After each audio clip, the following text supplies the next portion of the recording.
Right, so today we're going to make our own little sketchbook. So this is inspired by the artist Gwen Headley, who does these long thin strips, and she rolls them up, the sketchbooks, and then she takes them out and she unrolls a little bit at a time and draws on it, and then unrolls a bit more and draws on it until she gets a collection.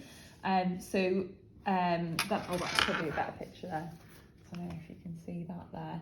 And they just look brilliant because they're a coherent, consistent colour scheme as well. So even though she's documented different bits like plants and then the full landscape and then pebbles and things like that all the way along, even though each section's quite different, it's tied together by the colour scheme. And she even adds little bits of writing to record things like the dates, the place, the time, or things that she's experiencing, almost like a stream of consciousness. So it's a very experimental type of documentation that's very using the senses as well.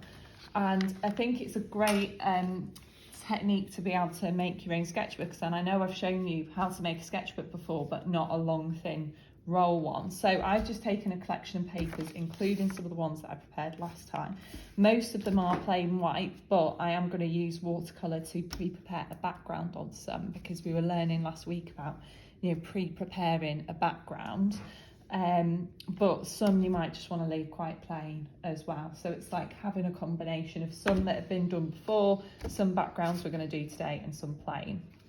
So I haven't made them all the exact same width, and I have done some ripped edges versus some very neat edges, because again, I think it's about that variety. So it's just a case of joining them up. Now, another thing that Gwen Headley's famous for is joining pieces of papers together in different exciting ways, and then working into those afterwards. So it's not, sorry, my printer's not the best, but you can see they're just A4 pieces of paper, and some she stitches together, and she's used the bubble wrap print there, and then it means that she's got a multi-layered kind of background to work on. So if she was to draw a picture on there, she'd get a different effect depending on the background that's behind it.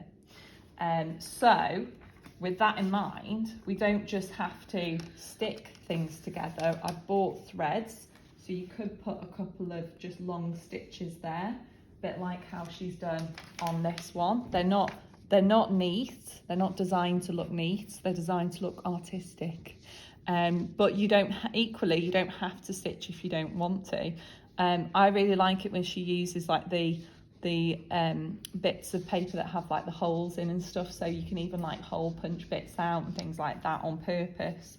But if you just want to glue things together, that is also fine. You can always stitch into it at a later date as well and work back into these. So it's just a case of joining your papers, and then afterwards, once we've joined them all, we're going to roll them so that we've got a little roll sketchbook. Obviously it's going to be much longer than this, but what I love about these roll sketchbooks is you can add to them time and time again, and they're easy to transport. So whenever I go on holiday, I think I've mentioned this before, actually, whenever I go on holiday pre-child,